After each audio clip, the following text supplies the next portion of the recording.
It doesn't matter what part of the entertainment industry we're in, whether we're talking about TV, movies, comic books, gaming, or even the streaming platforms. If you focus on identity politics and virtue signaling ahead of actually entertaining people and telling a good story, eventually it'll come back to bite you. And that's exactly what has happened with Netflix. For years, Netflix has been the undisputed streaming champion on top of the mountain, could seemingly do no wrong as they continued to gain millions and millions of subscribers every single quarter.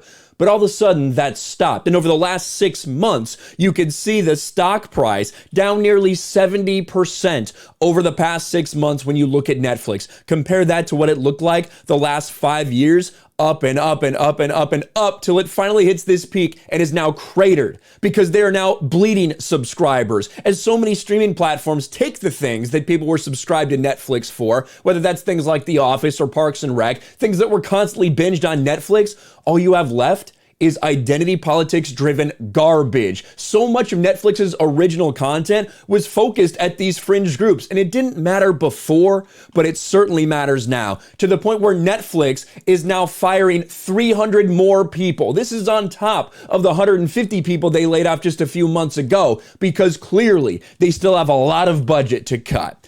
Netflix massacre. 300 employees axed in largest layoffs since subscriber downturn. The bloodletting at Netflix continued on Thursday as the far left-wing streamer axed an additional 300 employees worldwide, about 3% of its workforce, the company's largest layoff since its subscriber downturn in the first quarter. Netflix handed out pink slips to 216 staffers in the US and Canada, with the remainder of the cuts from other regions around the world.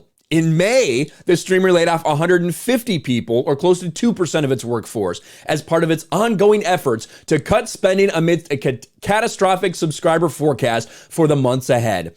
Netflix said it could lose 2 million subscribers in the coming months after losing 200,000 customers in the first quarter of this year. Those layoffs were preceded by smaller staffing cuts in the animation department and an in-house fan site to dumb. And of course, when this happened, we saw people screeching and wailing that they've centered their firings on minority females of color, part of the LGBT community, saying that Netflix is racist and homophobic and sexist for the firings that they made, when in reality, probably the people they let go of were people that weren't very talented or weren't contributing very much to the overall success of this platform, which is why they needed to be fired, which is why you needed to cut the fat. Tends to happen when all of a sudden you realize that people are fleeing your subscriber service. They're tired of the woke nonsense. They're tired of the constant barrage of virtue signaling content. They just want good content. And although I do think there are some good things on Netflix, truly, I do think there are some good shows on there, it's outweighed, or has been outweighed, by all of the other stuff that Netflix puts out there. And they're learning that. I think that Netflix realizes some of the mistakes they've made,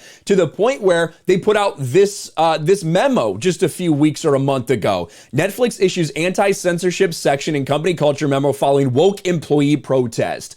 Essentially saying, you know what? There's going to be stuff on our platform that you might not agree with, but in the case of the woke lunatics who protest, there might be 1 or 2 things they've put out that you don't agree with. You might want to find a different place to work, because we're not going to shut something down just because you called Dave Chappelle or Ricky Gervais a transphobe. Those are things that are actually getting people to watch our platform. So if you don't like it, you can get the fuck out. And it looks like they're continuing to clean house 300 more employees as their stock continues this free fall.